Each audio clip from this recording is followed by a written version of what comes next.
ICSE के page number 175 में एक क्वेश्चन है। वो क्वेश्चन है परफेक्ट नंबर का क्वेश्चन।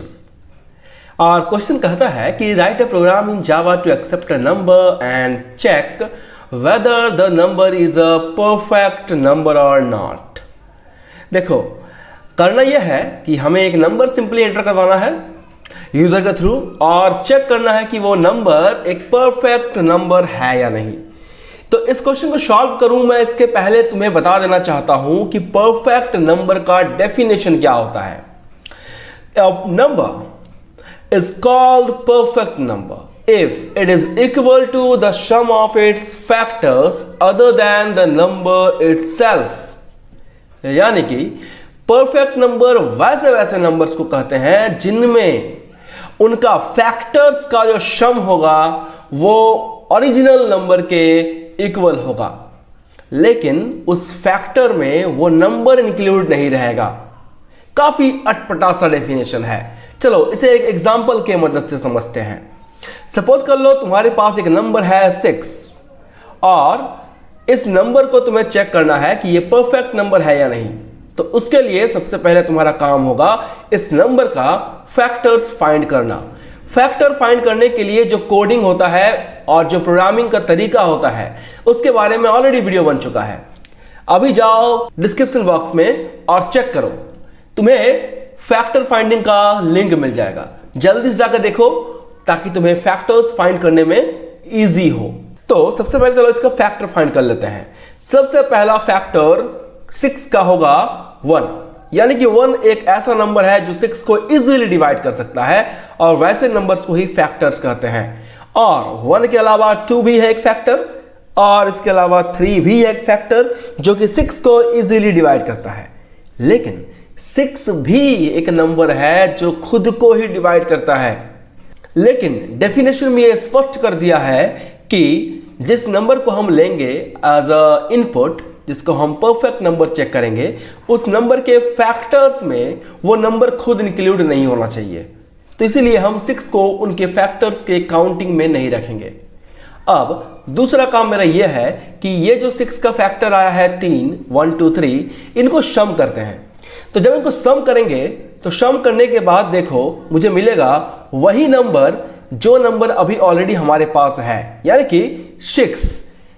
दैट मीन्स 6 जो है वो एक परफेक्ट नंबर है। ओके, दैट मीन्स सबसे पहला काम होगा कि एक नंबर को एंटर करवाना। दूसरा काम होगा उस नंबर का फैक्टर फाइंड करना, एक्सक्लूडिंग दैट नंबर इटसेल्फ, उस नंबर को छोड़ के फैक्टर निकालना है। और फिर थर्ड काम होगा उन फैक्टर्स को सम निकालना। और चौथा काम होगा उस सम के साथ ओरिजिनल नंबर को इक्वेट करना, कंपेयर करना कि दोनों नंबर इक्वल है कि नहीं। अगर दोनों नंबर इक्वल होता है तो डेफिनेटली मेरे द्वारा एंटर किया गया नंबर एक परफेक्ट नंबर होगा। चलो चलते हैं अपने ब्लूजे पर, जहां हम इन सारे लॉजिक्स को कोड में इंप्लीमेंट करेंगे। तो जैसे कि तुम लोग देख रहे हो, हम लोग अपने ब्लूजे के स्क्रीन पर आ चुके हैं।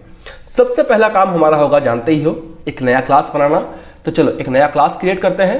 क्लास का नाम दे देंगे हम परफेक्ट, क्योंकि परफेक्ट नंबर का प्रोग्रामिंग कर रहे हैं। और इस परफेक्ट नाम के क्लास को डबल क्लिक करो और ओपन कर लो। इसे ओपन करने के बाद Ctrl+A एंड बैक स्पेस, ताकि तुम्हारा अनवांटेड मटेरियल्स डिलीट हो जाए।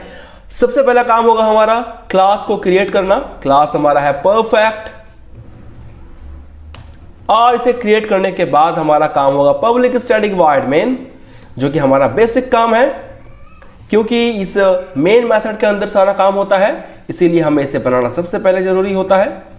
और इसके अंदर लिखना पड़ता है स्ट्रिंग args, क्योंकि जावा बाय डिफॉल्ट हर एक डेटा को एज अ स्ट्रिंग इनपुट करवाता है। अब एक बात देखो कि हमें यूजर के थ्रू एक नंबर लेना है। तो यूजर के थ्रू जब नंबर लेते हैं, डेटा को एंटर करवाते हैं, तो उसके लिए हमें एक पैकेज का इस्तेमाल करना पड़ता है और उस पैकेज का नाम है IO या util। दोनों में से तुम कोई भी पैकेज का इस्तेमाल कर सकते हो। दोनों ही पैकेज को इस्तेमाल करने का तरीका, इसके ऊपर एक ऑलरेडी सेपरेट वीडियो बन चुका है, लिंक डिस्क्रिप्शन में डाला हुआ है, जाकर चेक करो। दोनों में से किसी भी तरीके से तुम इस प्रोग्रामिंग को कर सकते हो, डेटा को एंटर कर सकते हो। फिलहाल मैं करूंगा util पैकेज का इस्तेमाल। तो लिखेंगे import java dot util dot scanner is the class name of util package। अब जब क्लास बना लेंगे स्कैनर का तो सबसे पहला काम होगा इस स्कैनर नाम के क्लास का एक ऑब्जेक्ट क्रिएट करना। Scanner sc is equal to new Scanner, लेकिन जरूरी नहीं है कि तुमको यहां पर sc ही लिखना है, तुम यहां पर कुछ और वेरिएबल का नाम दे सकते हो। Basically sc is a variable name जो कि इस क्लास का ऑब्जेक्ट वेरिएबल है। तो यहां पर कहीं कहीं किताब में तुमको आई इन यानी कि इन भी लिखा रहेगा, तो तुम देख सकते हो, सभी कोई दिक्कत नहीं है। न्यू स्कैनर, इसके अंदर लिखना होता है system डॉट इन। ओके, इसके बाद का काम होगा एक मैसेज देना। मैं एक मैसेज दूंगा यूजर को कि system dot out dot print ln, और इसके अंदर मैसेज रहेगा कि enter a number to be checked. Alright, वो नंबर एंटर करो जो तुम्हें चेक करना है। नंबर एंटर करने के लिए एक वेरिएबल चाहिए, वेरिएबल का नाम मान लेते हैं कि n है, और उस n को हम टाइप लेते हैं integer. Is equal to sc dot next int, जो कि मेरा मेथड है, इसके हेल्प से डेटा n नाम के वेरिएबल में स्टोर होगा। फाइन, इसके बाद का काम होता है एक लूप को एग्जीक्यूट करवाना। हमने नंबर एंटर कर लिया, अब मेरा काम होगा लूप को एग्जीक्यूट करवाना। इस लूप के मदद से हम मेरे द्वारा एंटर किया गया नंबर जो कि n में स्टोर है उसका फैक्टर फाइंड करेंगे। तो उसके लिए हमें एक लूप चलाना होगा।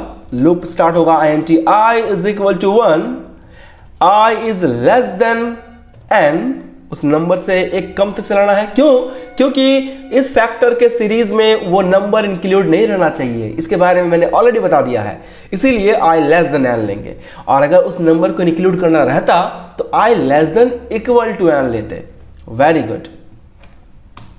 इसके बाद का काम होगा, देखो चलेंगे हम एक इफ कंडीशन की और लिखेंगे if n mod i double equal to 0। अगर मेरा जो n है यानी कि मेरा नंबर जो है वो बारी बारी से i से डिवाइड करते करते अगर रिमाइंडर 0 आता है, दैट मीन्स उसका फैक्टर्स फाइंड हो रहा है। तो इसके अंदर लिख देंगे हम system dot out dot print, हम उसके फैक्टर्स को फाइंड भी कर लेंगे और प्रिंट भी कर देंगे। प्रिंट एलन हम लिखेंगे यहां पर i का वैल्यू, या फिर ऐसे सिंपल लिख सकते हो तुम फैक्टर ऑफ, फिर हम लिखेंगे यहां पर डबल कोट्स देने के बाद plus n plus equal two plus i। इससे क्या होगा, पहले ये मैसेज प्रिंट होगा स्क्रीन पर फैक्टर ऑफ, फिर ये n का जो वैल्यू है, जो भी मेरा n का वैल्यू होगा वो इक्वल टू, फिर प्रिंट होगा स्क्रीन पर, फिर i का जो वैल्यू होगा वो, इस तरह से ये प्रिंट होगा। इससे मुझे क्या पता चल रहा है कि फैक्टर कौन कौन सा है। अब फैक्टर फाइंड करने के बाद का काम क्या बचता है मेरा, तो फैक्टर्स फाइंड करने के बाद मेरा काम ये बचता है कि उन सारे फैक्टर को मैं सम कर लूं, जोड़ लूं। तो उसके लिए मैं इसके बाहर में एक वेरिएबल ले लूंगा, integer s is equal to 0, जो कि सम फाइंड करेगा। s equal to s plus i, ये क्या करेगा, सम फाइंड करते जाएगा। और जैसे ही मेरा टोटल सम फाइंड हो जाएगा वैसे मैं लूप के बाहर निकल जाऊंगा और चेक करूंगा if s double equal to n, then मुझे क्या प्रिंट करना है, यहां पर मुझे ये प्रिंट करना है, मैं यहां से कॉपी कर लेता हूं उसे। मुझे प्रिंट ये करना है कि yes it is a perfect number. और अगर ऐसा नहीं होता तो मुझे क्या करना है, तो मुझे एल्स में प्रिंट करना होगा, एल्स लिख के मुझे यहां पर प्रिंट करना होगा कि no it is not a perfect number, और फिर मुझे इसके कर्ली ब्रेसेस को क्लोज कर देना है। और इस तरह से मेरा जो ये प्रोग्रामिंग है ये खत्म हो जाता है। चलिए इसे कंपाइल करते हैं। कंपाइलेशन में कोई भी एरर नहीं है। अब इसे हम लोग करेंगे रन। चलो राइट क्लिक करते हैं और वॉइड मेन पे क्लिक करते हैं। ओके, तो सबसे पहले मेरे स्क्रीन पे आ रहा है inter number to be checked. चलो 6 जो कि हम लोग एग्जांपल में लिए थे, यहाँ आ रहा है factor of 6 equal to 1, factor of 6 equal to 2, factor of 6 equal to 3। Yes it is a perfect number. Alright, सब कुछ ठीक है। सिर्फ एक मिस्टेक यहाँ पर क्या है कि जो factor of 6 factor of 6 factor of 6 ये बार बार आ रहा है। क्या करेंगे हम लोग, ये फैक्टर ऑफ 6 एक बार प्रिंट हो ऐसा कुछ हमें उपाय लगाना पड़ेगा, राइट। चलो उसके लिए क्या करेंगे हम लोग, उसके लिए ये जो फैक्टर ऑफ 6 नाम का मैसेज है इसे मुझे बाहर कहीं पर प्रिंट कर देना है। चलो मैं इसे कॉपी करता हूं यहां से और लूप के बाहर मैं इसे प्रिंट कर देता हूं, फैक्टर ऑफ n। इसके बाद का जो ये सब स्टेटमेंट है, इन सब स्टेटमेंट को मैं डिलीट कर देता हूं और इक्वल टू के बाद ये सारा स्टेटमेंट डिलीट कर दिया मैंने, और यहां पर सिर्फ प्रिंट होगा i का वैल्यू। ऑलराइट, इतना अगर कर देते हैं हम तो मेरा काम बन जाएगा। चलो अब दोबारा रन करते हैं इसे हम। अब क्या होगा कि enter number to be check, तो मैंने 6 एंटर किया, तो यहां लिख रहा है फैक्टर्स ऑफ n, लिखना मैं भूल गया यहां पर, ठीक कोई दिक्कत नहीं है, फैक्टर ऑफ n कर लिखना पड़ता, तो इक्वल टू 1 2 3 प्रिंट हो गया, yes it is a perfect number. Alright, यहां पर फैक्टर ऑफ यहां पर मुझे लिखना चाहिए था इस तरह से कि प्लस n प्लस और इक्वल टू। इससे क्या होगा कि वो जो नंबर मैं लिया हूं वो भी स्क्रीन पर दिखेगा। चलो अब इसको ड्राई रन करते हैं कि इसका प्रोसेसिंग कैसे हो रहा है, एक एक स्टेप कैसे एग्जीक्यूट कर रहा होगा। तो सबसे पहले देखो मेरे पास क्या है, एक वेरिएबल है n नाम का वेरिएबल, जिसके अंदर में हम वैल्यू को स्टोर कर रहे हैं। तो n नाम के वेरिएबल के अंदर में 6 स्टोर कर दिया मैंने। चलो ठीक है, इसके बाद क्या किया, इसके बाद एक वेरिएबल लिया है s नाम का, और उस s नाम के वेरिएबल के अंदर में हम 0 स्टोर कर रहे हैं। कोई दिक्कत नहीं है, कर दिया हमने 0। अब एक मैसेज ये जो है ये डिस्प्ले होगा स्क्रीन पर, जो कि एक सबसे लास्ट में डिस्प्ले होगा, इसलिए हम इसको फिलहाल कुछ नहीं कर रहे हैं, सीधा चले आ रहे हैं अपने लूप के अंदर। लूप में क्या है, लूप के अंदर में सबसे पहले i का वैल्यू 1 है, ठीक है, और यहां चेक हो रहा है कि क्या i लेस देन n है। तो i का वैल्यू 1 है, 1 क्या लेस देन 6 है, ऑब्वियसली 6 से छोटा है 1, तो डेफिनेटली ये लूप के अंदर आएगा। और लूप के अंदर में क्या होगा, लूप के अंदर में उसे एक इफ कंडीशन मिलेगा। तो इफ कंडीशन चेक करेगा कि इफ n मोड i, तो n का वैल्यू है 6 मोड i का वैल्यू 1, क्या ये डबल इक्वल टू 0 होगा, डेफिनेटली 6 1 से डिवाइड होने के बाद रिमाइंडर 0 ही देगा, और ये कंडीशन ट्रू हो जाएगा। और इस कंडीशन के ट्रू होने पर ये जो मेरा अंदर में लिखा हुआ स्टेटमेंट है ये प्रिंट हो जाएगा, यानी कि i का जो वैल्यू है ना, वो i का वैल्यू मैं यहां पर प्रिंट करते जाऊंगा।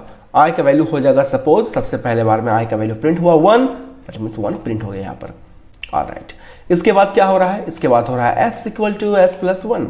चलो इसके बाद s इक्वल टू s का वैल्यू है 0 प्लस i का वैल्यू 1, तो हो जाएगा 1। तो यहां पर देखो s का वैल्यू कितना आ रहा है, 1 हो रहा है, जहां पर s का वैल्यू पहले कितना था, 0 था, अब कितना हो गया, 1 हो गया।